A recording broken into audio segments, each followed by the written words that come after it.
News BC బిల్లుపై BRS నేతలను target చేశారు సీఎం రేవంత్ రెడ్డి. బీసీల్లో అపోహలు సృష్టించేలా బీఆర్ఎస్ మాట్లాడుతుందంటూ ఫైర్ అయ్యారు.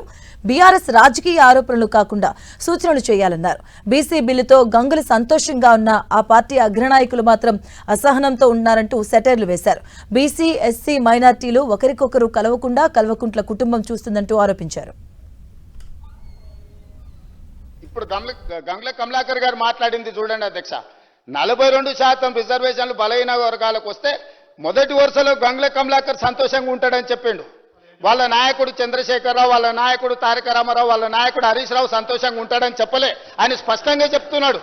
వాళ్ళకి సంతోషం లేదు, వాళ్ళకి దుఃఖం ఉన్నది, వాళ్ళకి బాధ ఉన్నది, వాళ్ళు కడుపు నిండా విషం పెట్టుకొని ఉన్నారని చెప్పి గంగుల కమలాకర్ గారు స్పష్టంగా చెప్పారు.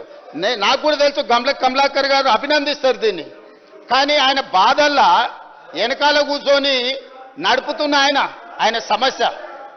సో అందుకోసమని బీసీ కమిషన్కి ఇచ్చిన జీవో అయినా లేకపోతే డెడికేటెడ్ కమిషన్కు ఇచ్చిన జీవో అయినా బలహీన వర్గాలకు 42% రిజర్వేషన్లు ఇవ్వాలన్నదే ఈ ప్రభుత్వం యొక్క ఆకాంక్ష, చిత్తశుద్ధి అధ్యక్ష.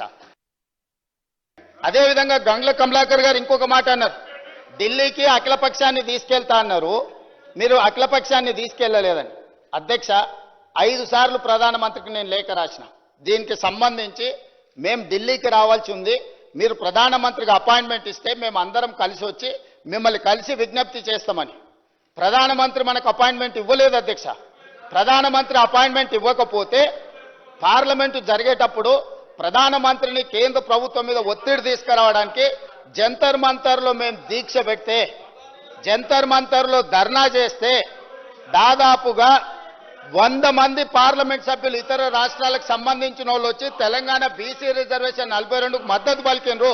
కానీ రాజ్యసభలో ఉన్న బీఆర్ఎస్ ఎంపీలు మాత్రం అటువైపు కూడా కనుదిప్పి చూడలే అధ్యక్ష. బలహీన వర్గాల తరఫున మాట్లాడుతున్న గంగుల కమలాకర్ కూడా ఆ వైపు రాలేదు అధ్యక్ష. రాజకీయ వివాదాలకు తావు లేకుండా, మీరు ఆరోపణలు చేయకుండా మీరు సూచన చేయండి. తప్పకుండా ఆయనే అధ్యక్ష.